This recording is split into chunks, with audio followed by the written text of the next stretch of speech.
Halo semuanya, jumpa lagi dengan Awan Chai di sini, duta pajak abal-abal, pelatih konsultan pajak pertama dan satu-satunya di Indonesia.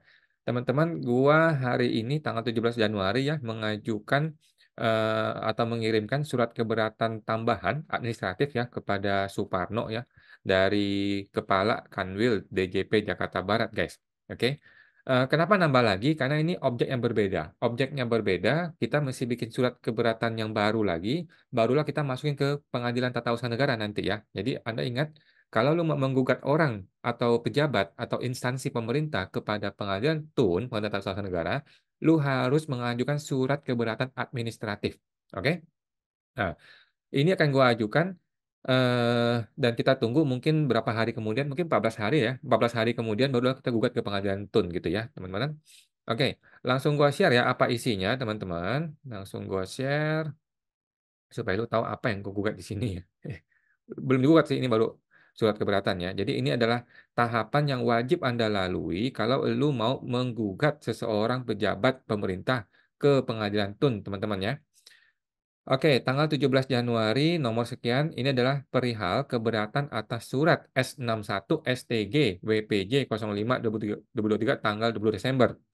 Jadi si saudara Suparno ini, Kakanwil DJP Jakarta Barat, itu mengirimkan surat tanggal 20 Desember S nomor 61. Nah, itu nanti gua sampaikan ya. Oke. Nah, itu yang gua keberatan gitu ya. Gua merasa keberatan. Dengan surat ini, saya menyampaikan keberatan atas surat S61 STG bla bla bla tanggal 20 Desember sebagai berikut. 1. Bahwa telah terbit surat tanggapan atas pengajuan gugatan terhadap surat pengukuhan pengusaha kena pajak nomor. Jadi, ada sebuah surat yang namanya surat tanggapan atas pengajuan gugatan terhadap SPPKP yang diajukan oleh klien gua, namanya apa, nama siapa gitu ya, melalui gua sebagai kuasa hukum di pengadilan pajak.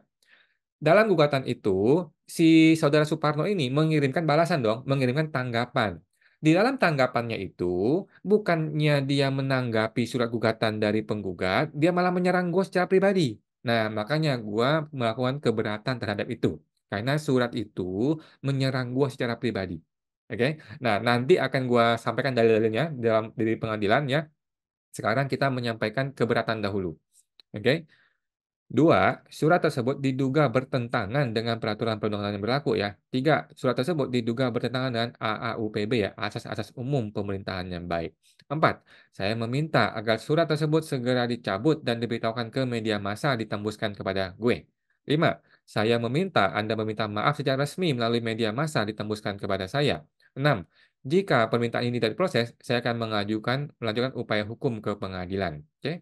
7. Bahwa kami akan melakukan peliputan elektronik terhadap semua tahapan dari proses keberatan ini dan kami tidak keberatan informasi ini diketahui oleh publik. Jakarta 17 Januari. Oke, itu dong teman-teman ya, sesimpel itu aja. Jadi teman-teman masih ingat ya, satu rumus yang harus kita ingat di kepala kita adalah pejabat punya kewenangan, tetapi tidak boleh sewenang-wenang. Teman-teman ya, rumus seorang warga negara yang membayar pajak, yang menggaji pejabat pajak, atau pejabat siapapun ya, mesti ingat, pejabat punya kewenangan, tetapi tidak boleh bersewenang-wenang. Oke, apakah dia sewenang-wenang atau tidak? Nanti kita buktikan di pengadilan, teman-teman ya. Oke, teman-teman, itu aja surat ini. Mudah-mudahan ditanggapi ya oleh saudara Suparno ya. Kalau dia nggak tanggapi ya langsung kita akan gugat ke pengadilan. Mungkin 2 minggu lagi atau 3 minggu lagi. By the way, gue barusan masukin kemarin gugatan baru ke saudara Suparno ya, Kak Kanwil. Itu atas perihal pengaduan kode etik dia yang aneh dan serba tidak jelas itu. Kemudian gugatan yang ini dan KPP juga kita akan masukin lagi gugatan yang baru. Nantilah kita akan sampaikan teman-teman ke video ke YouTube teman-teman ya. Semoga teman-teman bisa teredukasi dan mulai berani teman-teman ya. Jangan ketakutan terus sama oknum teman-teman ya. Diduga oknum teman-teman ya.